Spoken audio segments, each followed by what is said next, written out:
Jack el Destripador es uno de los asesinos en serie más infames y enigmáticos de la historia.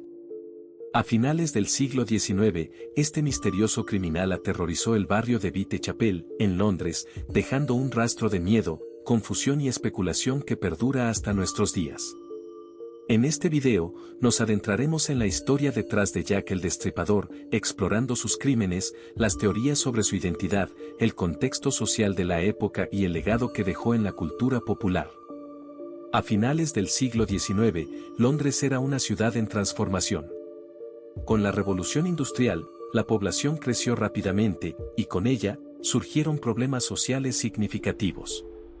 La pobreza, el hacinamiento y la falta de servicios básicos caracterizaban la vida en áreas como Whitechapel, donde las condiciones eran deplorables. En este entorno, las mujeres, especialmente aquellas en situaciones vulnerables, se convirtieron en objetivos fáciles para depredadores. La creciente criminalidad y el temor a la violencia eran temas comunes en la prensa sensacionalista de la época, lo que alimentó la ansiedad pública y la atención a los crímenes violentos. Jack el Destripador surgió en este contexto, convirtiéndose en el símbolo del horror que acechaba en las calles de Londres. Entre 1888 y 1891, 5 mujeres fueron brutalmente asesinadas en Whitechapel, cuyas muertes se atribuyeron a Jack el Destripador. Estas víctimas fueron Mary Ann Nichols, asesinada el 31 de agosto de 1888, su cuerpo fue encontrado con múltiples cortes en el cuello. Annie Chapman, encontrada el 8 de septiembre de 1888, con heridas similares, su abdomen había sido abierto y se encontraron órganos internos fuera de su cuerpo.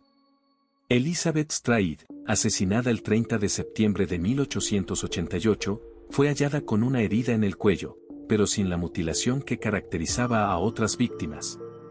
Catherine Eddowes, la misma noche que Elizabeth Stride, fue asesinada y mutilada, sus heridas eran especialmente horribles. Mary Jane Kelly, asesinada el 9 de noviembre de 1888, fue la víctima más brutalmente desollada, y su asesinato fue el más escandaloso. Estas mujeres, en su mayoría, eran trabajadoras sexuales, lo que las hacía más vulnerables a la violencia. Su trágica historia resalta la desigualdad social y la falta de protección para las mujeres en esa época. La investigación de los asesinatos de Jack el Destripador fue una de las más complicadas en la historia de la policía. A medida que los cuerpos de las víctimas fueron descubiertos, el miedo se apoderó de la comunidad. La policía de Londres, junto con el comisionado, Sir Charles Warren, enfrentó una presión creciente para resolver los crímenes. Las cartas que supuestamente fueron escritas por Jack el Destripador, como la famosa Carta del Destripador, contribuyeron a la notoriedad del caso. Sin embargo, muchas de estas cartas son consideradas apócrifas. A pesar de los esfuerzos de la policía, el asesino nunca fue identificado. A lo largo de los años, han surgido numerosas teorías sobre la identidad de Jack el Destripador. Algunas de las más prominentes incluyen Montague John Druitt, un abogado que se suicidó poco después del último asesinato. Su familia tenía antecedentes de problemas mentales, lo que alimentó la teoría de que pudo haber sido el asesino. Aaron Kosminski, un inmigrante polaco y esquizofrénico que fue internado en un hospital psiquiátrico. Algunos investigadores creen que sus problemas mentales podrían haberlo llevado a cometer los crímenes. George Chapman, un carnicero que se convirtió en un sospechoso debido a sus antecedentes de violencia.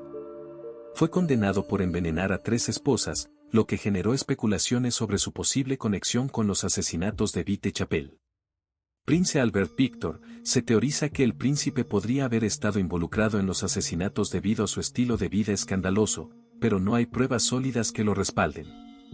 La identidad de Jack el Destripador sigue siendo uno de los mayores misterios de la criminología. La figura de Jack el Destripador ha tenido un impacto duradero en la cultura popular. Ha sido retratado en películas, libros, obras de teatro y series de televisión, desde From Hell hasta Ripper Street.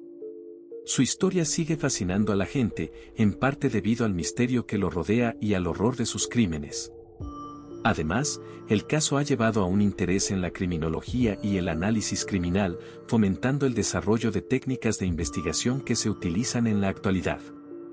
La psicología de Jack el Destripador ha sido objeto de estudio durante más de un siglo. Los criminólogos y psicólogos han intentado comprender lo que llevó a este individuo a cometer tales atrocidades.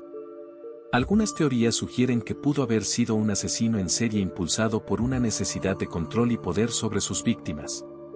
La violencia extrema y la mutilación indican un profundo trastorno psicológico. El estudio de su comportamiento ha inspirado debates sobre la naturaleza del mal y cómo se manifiesta en la sociedad. Este caso es un recordatorio de las complejidades de la mente humana y las motivaciones detrás de actos tan horribles. Jack el Destripador no solo es un asesino, es un símbolo de un tiempo y un lugar donde el miedo y la violencia cohabitaban con la vida cotidiana. Su historia nos invita a reflexionar sobre las condiciones sociales que permitieron que estos crímenes ocurrieran y cómo, incluso hoy, debemos trabajar para proteger a las comunidades vulnerables. Aunque la identidad de Jack el Destripador sigue siendo un misterio, su legado perdura. La fascinación por su figura continúa inspirando investigaciones y discusiones, manteniendo viva la memoria de las víctimas y recordándonos la importancia de abordar la violencia en todas sus formas. Este video ha explorado la enigmática historia de Jack el Destripador, desde sus impactantes crímenes hasta su lugar en la cultura popular. La figura de Jack sigue siendo una fuente de misterio y terror, y su legado nos recuerda la necesidad de justicia y protección para todos, especialmente aquellos que son más vulnerables en nuestra sociedad. A medida que continuamos investigando y aprendiendo sobre este caso, podemos encontrar maneras de abordar las problemáticas sociales que aún persisten hoy en día. Y eso es todo por el video de hoy. Espero que lo hayan disfrutado. No olviden dejar su like si les gustó, suscribirse al canal y activar la campanita para no perderse ninguno de los próximos videos. Nos vemos en la próxima.